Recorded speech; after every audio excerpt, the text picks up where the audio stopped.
Perkenalkan, nama saya Siti Nurani Herlina Tambah, NIM 21061112935 dari Agribisnis A. Di sini saya akan menjelaskan stek pada tanaman.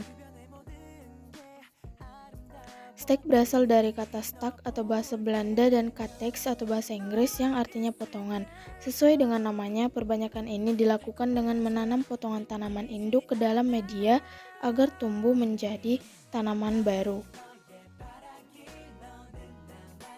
Stek merupakan cara perbanyakan tanaman secara vegetatif buatan dengan menggunakan sebagian batang, akar, atau daun tanaman untuk ditumbuhkan menjadi tanaman baru. Keberhasilan stek ditandai terjadinya regenerasi akar dan pucuk pada bahan stek sehingga menjadi tanaman baru. Ciri-ciri tumbuhan yang cocok di stek adalah tumbuhan yang sulit berbunga, tumbuhan berspora, adanya anakan di dekat induk, tumbuhan berkayu dan tumbuhan tak berkayu atau melalui sulur, dan tumbuhan yang sehat atau tidak terkena hama dan penyakit. Stek dibagi atas 3, yaitu yang pertama stek batang, yang kedua stek akar, dan yang ketiga adalah stek daun. Yang pertama stek batang. Stek batang adalah perbanyakan tanaman dengan menggunakan bagian batang tanaman. Contohnya adalah singkong, kamboja, pohon mangga, jambu, mawar, tebu, dan tanaman lavender.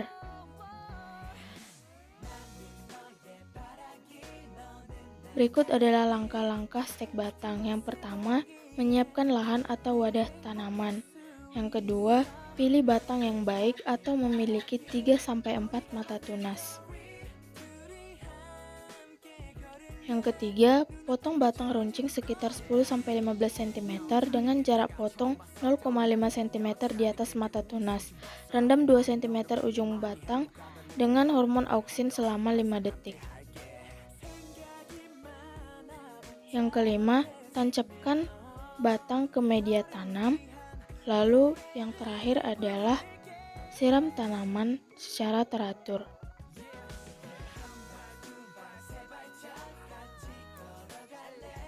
Yang kedua adalah stek akar. Stek akar adalah perbanyakan tanaman secara vegetatif menggunakan akar tanaman.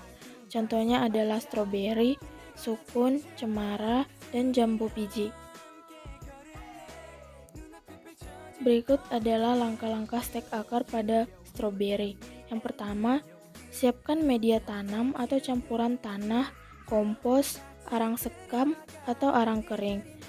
Yang kedua, pilih sulur yang sempurna, tidak cacat, dan sudah terlihat akarnya.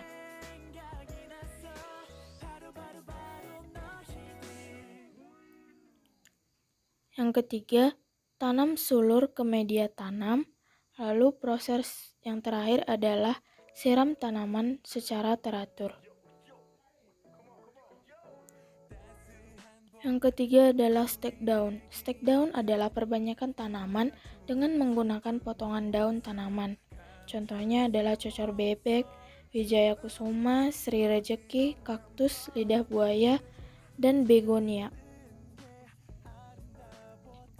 Berikut adalah langkah-langkah stek daun pada cocor bebek.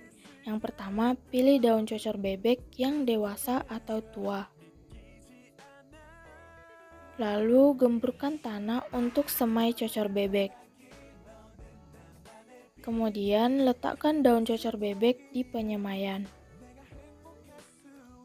Yang terakhir adalah jaga kelembapan tanah agar tetap stabil. Kelebihan stek pada tanaman adalah yang pertama, tidak merusak tanaman induk.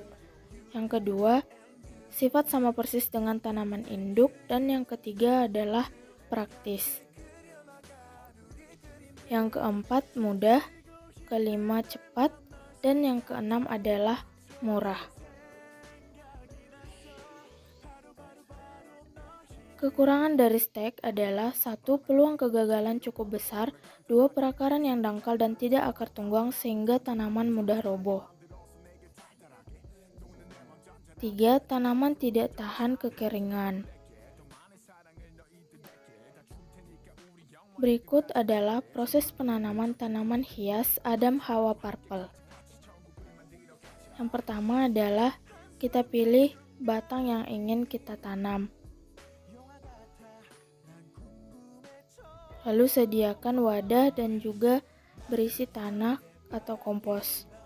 Lalu tanam batang yang sudah kita ambil tadi ke dalam pot atau wadah yang sudah kita sediakan.